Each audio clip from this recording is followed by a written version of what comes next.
Hi everybody, on se retrouve dans une nouvelle vidéo où je vais vous montrer les 4 objets pour moi qui sont indispensables pour que la situation post-opératoire se passe le mieux une fois votre sortie d'hôpital en fait, tout simplement. Donc voilà, faut savoir que là ça va faire bientôt dans 3 jours, 1 mois que je me suis fait opérer.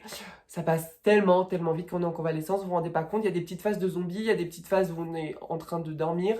Voilà, ne vous surchargez pas, hein. Premier conseil, ne vous surchargez pas, ne vous dites pas oh tiens je perds mon temps, pas du tout, puisque là par exemple j'ai eu une journée où j'ai fait voilà, où j'ai pris soin de moi parce que là je suis en train de faire ma garde-robe, voilà, épilation et tout ça, new coupe, new look, et en fait c'est juste une erreur puisque j'avais envie de dormir quoi, et surtout quand on est en situation de convalescence, moi je suis jamais fatiguée l'après-midi de base. Là j'étais crevée et j'ai fait tous mes trucs, donc là je suis dans un état, je me raconte même pas. Mais je m'étais dit, allez, mercredi soir, je fais cette vidéo, donc je la fais pour vous. J'ai encore 2 dilatations à faire. Je suis donc comme évidemment à 4 dilates, je vois le chirurgien demain. Puis en fait je suis très surprise parce que je me rends compte, les gens sont choqués, mais ça m'énerve un peu parce que je me dis putain, ils s'attendent à quoi, genre ils sont choqués tellement c'est bien réalisé qu'on dirait pas que c'est une chatte opérée. Mais enfin je veux dire, vous vous attendez à quoi, tu vois, donc... C'est ça aussi, je pense qu'il faut informer parce que les gens ils doivent se dire oh là là, c'est quoi ce truc, mais non, en fait, c'est voilà, complètement bien quoi, donc faut arrêter avec ça aussi. Et alors que c'est encore gonflé, hein, je vous dis pas, c'est encore gonflé, il y a encore des fils.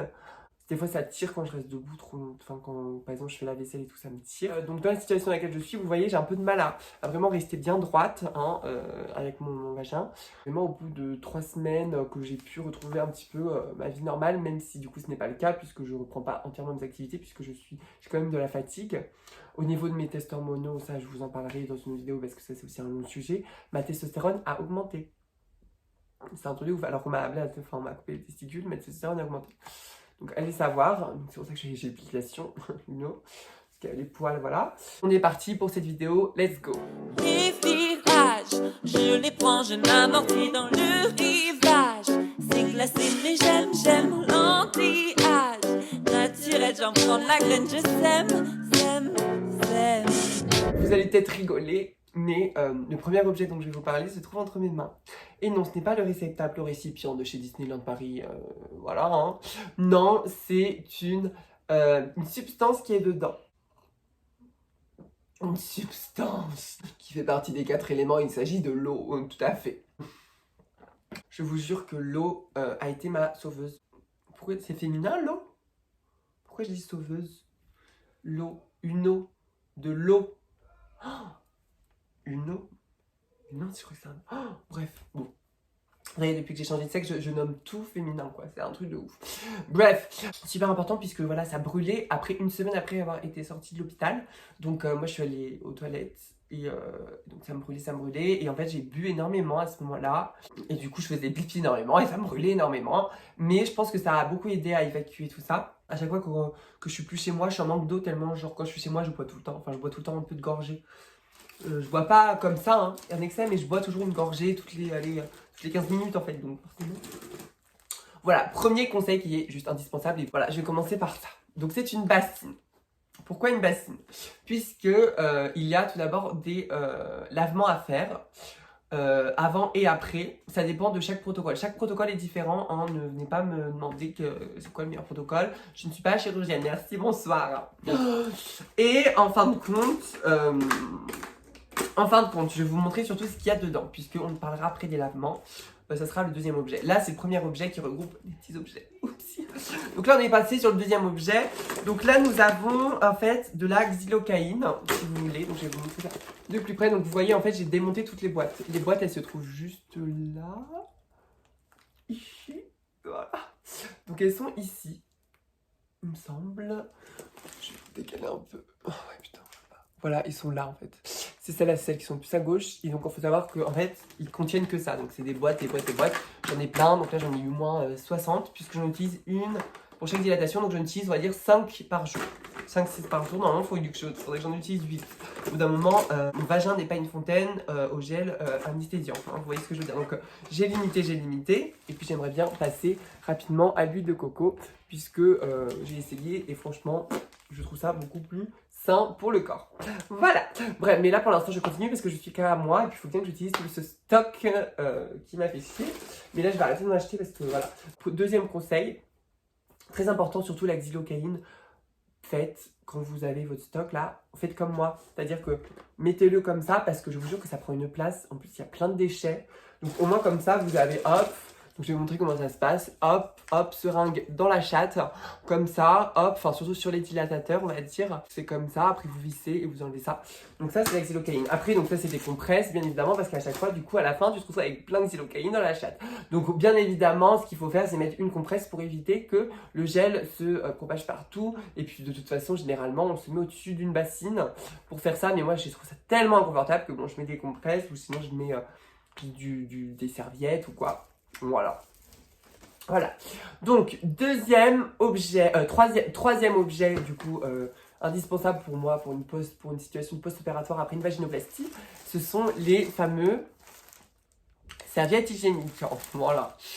Donc ça, c'est pour la journée, la nuit. Enfin, Alors, il faut savoir que moi, j'avais commencé par acheter, du coup, des couches. Donc voilà, je n'ai utilisé que 3. Hein. Donc franchement, n'achetez pas des couches. Achetez juste des grosses serviettes au début. Des serviettes hygiéniques. Mais franchement, moi j'en ai utilisé un paquet que j'ai mis sur des culottes jetables. Voilà, au moins comme ça je saigne pas les belles culottes. Parce que je trouve ça insupportable les grosses serviettes. Franchement, c'est. Oh, du coup, je suis passée à ça. Elles sont beaucoup plus fines. Vous voyez, je vais vous montrer. Vous voyez, c'est comme ça. Et je trouve ça beaucoup mieux. Alors, celles-là sont épaisses par rapport à celles que j'ai maintenant. Parce que j'en ai acheté plusieurs différentes. Enfin bref, j'ai fait Carrefour, Leclerc au genre. Où il y a des always qui sont voilà, partout. En plus, parce que moi en fait, ce qui me stressait, c'est surtout que mes grosses serviettes, il y avait des produits chimiques dedans. Et moi j'avais vu avec ma cicatrisation, j'avais peur que ça. Bah, alors que tout le monde utilise ça, hein, mais c'est juste moi j'ai eu peur avec les cicatrisations qu'il se passe des choses. Enfin bref. Voilà. Pour le troisième objet. Et pour le quatrième objet, nous avons donc les sondes enfoncées de moitié à la chatte. Donc voilà, donc on rentre à peu près à la moitié, enfin il y a à peu près un peu moins de la moitié qui rentre, donc il y a ça qui rentre dans le vagin. Après vous insérez du coup de la seringue remplie d'eau propre pour rincer. Et moi je suis très contente puisque mon eau au bout d'un mois est vraiment transparente. Donc ça c'est top. Il y a juste des petits bouts des fois de cicatrisation jaune un peu chelou. Mais voilà, j'avais été très sale hein, pendant 3 semaines. Vous allez voir qu'elle est vraiment sale l'eau. Donc il faut vraiment nettoyer. Donc je vous montre les 5e objets bien évidemment. Qui sont en fin de compte un miroir, surtout très important, un miroir. Et donc on a Sweetie, Nikki et Jessie. Voilà. Alors, faut savoir, lui, c'est 5 minutes. Lui, c'est 10 minutes dans la chatte. Bien évidemment, on bouge pas. Hein, c'est pas la masturbation. Bam, on reste, on laisse dedans. Et 15 minutes. Faut savoir que celui-là, je n'arrive pas, au bout de 15 minutes, à l'enfoncer entièrement. Faut savoir que mon vagin fait une taille de 15 cm. Voilà, la fameuse question, je fonds. 15 cm, donc, normalement, je pourrais rentrer tout.